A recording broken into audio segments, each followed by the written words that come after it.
अशी एक घटना घडल्यानंतर मध्यंतरीच्या काळामध्ये पूर्णपणे शांतता होती, पण त्यानंतर मात्र संध्याकाळी काही लोकांनी जाणीवपूर्वक अशा प्रकारचा हल्ला केल्याचं या ठिकाणी लक्षात येत आहे। याचं कारण जवळपास एक ट्रॉली भरून त्या ठिकाणी दगड मिळालेले आहेत आणि काही लोकांनी जमा करून ठेवलेले दगड, वरती जमा करून ठेवलेले दगड हे आपल्याला पाहायला मिळाले।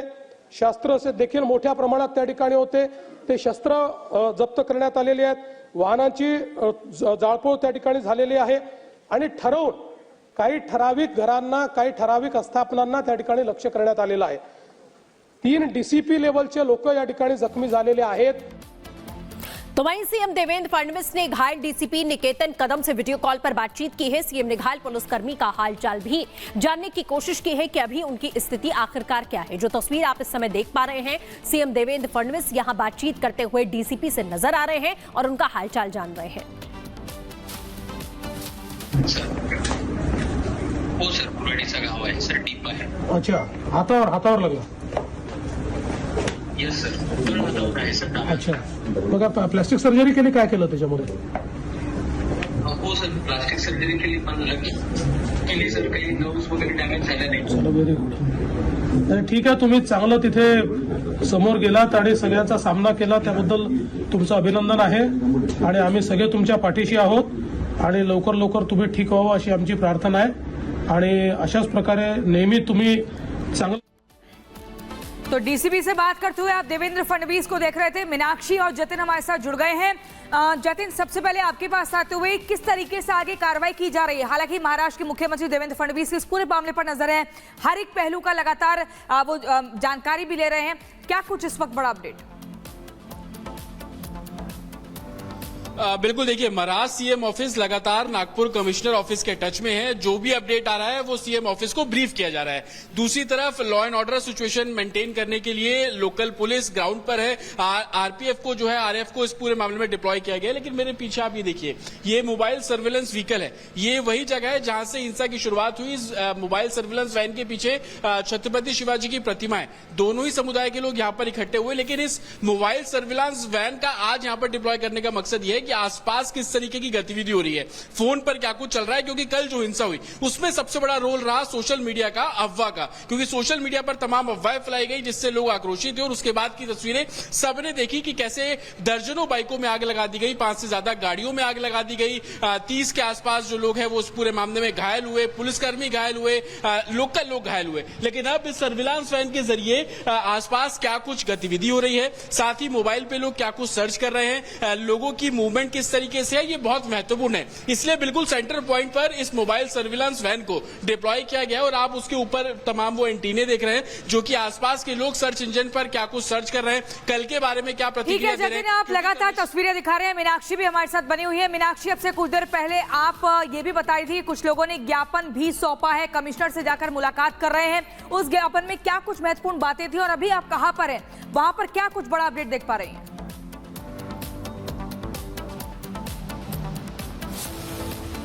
बिल्कुल, देखिए, सबसे पहले मैं आपको बता दूं कि ज्ञापन में आखिरकार क्या लिखा गया था। लगभग 200 लोग यहां पर पहुंचे हुए थे जिनकी तरफ से ये कमिश्नर को ज्ञापन सौंपा गया है और ज्ञापन सौंपने के लिए बाकायदा वो पुलिस आयुक्त के ऑफिस आए हुए थे। यहीं पर मेरी मौजूदगी थी, मंत्री भी यहां पर चंद्रशेखर बावनकुले मौजूद थे उस वक्त। तो उनसे मुलाकात की गई और लोगों के द्वारा बताया गया कि कैसे उनका नुकसान हुआ है, कैसे जो दंगाई है, उपद्रवी है, वो आते हैं, हाथों में उनके लाठी डंडे होते हैं, ईंट पत्थर होते हैं, गाड़ियों को नुकसान पहुंचाते हैं, घर में तक आग लगाने की कोशिश उनके द्वारा की जाती है। जो लपटे हैं, जो निशान है, वो अभी भी उन गलियों में हम देख करके आए हैं कि किस तरीके से वहां पर लपटों के निशान है, टूटे हुए गाड़ी है, टूटे हुए गाड़ी के शीशे हैं। अब लोगों का मांग ये है कि देखिए, एक तो उन्हें सुरक्षा मिलनी चाहिए, दूसरा वो ये मांग कर रहे हैं कि सुरक्षा मिलने के साथ साथ जो उनका नुकसान हुआ है उसकी भरपाई होनी चाहिए। और यही 2 मुद्दे लेकर के वो यहाँ पर आए हुए थे पुलिस आयुक्त के ऑफिस में और उन्होंने अपना ज्ञापन सौंपा है जिसमें ये मांग की गई है कि देखिए, जो बिल्कुल मीनाक्षी, आपसे हम अपडेट लेते रहेंगे, आप बनी रही हमारे साथ में। लेकिन इसी बीच आपको बता देते हैं कि नागपुर के पुलिस कमिश्नर ने रिपब्लिक भारत के साथ बातचीत में कहा है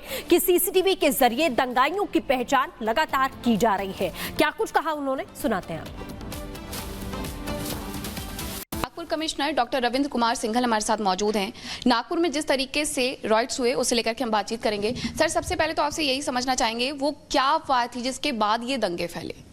देखिए सुबह जो है एक इंसिडेंट हुआ था जिसमें हम लोगों ने केस रजिस्टर किया 9 लोगों के खिलाफ, और उसके बाद में जो डेलीगेशन आया उनसे भी हमारी बात हुई एंड दे वर सेटिस्फाइड कि जो पुलिस जो अपनी कार्रवाई कर रही है।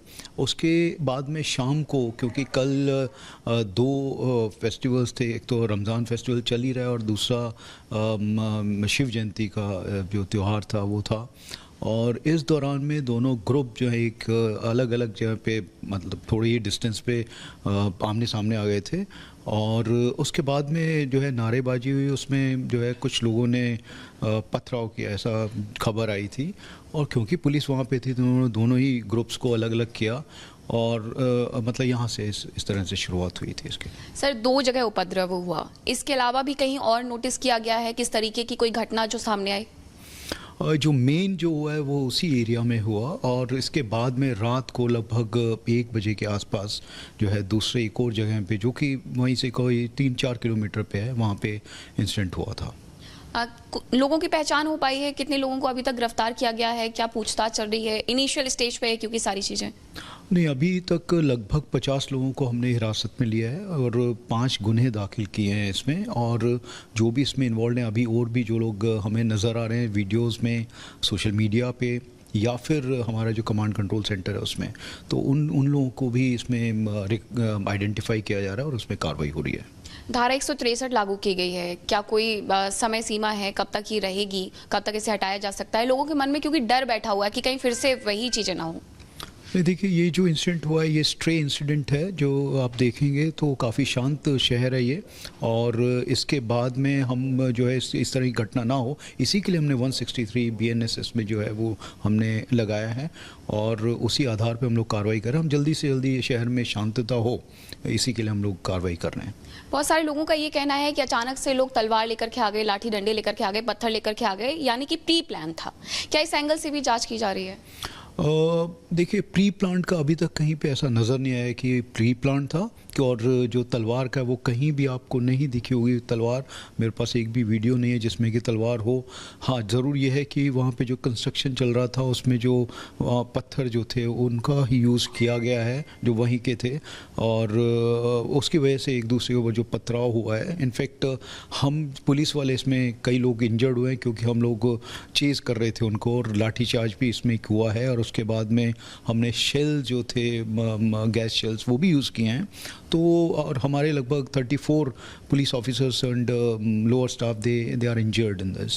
और आपके एक सीनियर पुलिस ऑफिसर हैं जो खुद भी, उनके ऊपर जो वार हुआ वो कुल्हाड़ी से हुआ, ये बात भी आपके द्वारा बताई गई थी, मंत्री जी आए हुए थे उनके द्वारा भी बताई गई थी। तो क्या उसको लेकर के भी कोई जांच हो रही है? अब वीडियो नहीं मिले क्योंकि आप कह रहे हैं सर?